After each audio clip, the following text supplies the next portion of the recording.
একদিন আজরাইল আসবে আর বলবে যে আপনার সমস্যা বলবেও না তো আপনার সমস্যা যান আপনার কবজ করে সে নিয়ে যাবে। কিন্তু কুল্লু নাফসিন যায়িকাতুল মাউত, প্রত্যেকটি প্রাণের মৃত্যুর স্বাদ গ্রহণ করতে হবে।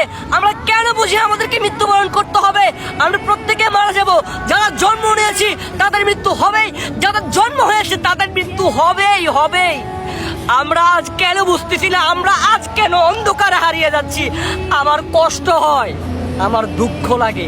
আজ বর্তমান সমাজের যে যুবতী মেয়েগুলো, এগুলোর দিকে তাকালে মনে হয় এরা আজীবন এই রূপ থেকে যাবে, তারা আজীবন এই দুনিয়াতে থেকে যাবে। আর বর্তমান যুগের সমাজের ছেলেদের দিকে তাকালে মনে হয় তারা আজীবন প্যাশন করবে, তারা আজীবন সিগারেট খাবে, তারা আজীবন যুবক তারা ঘুরবে মেয়েদের পিছনে আজীবন, মানে টই করে ঘুরবে।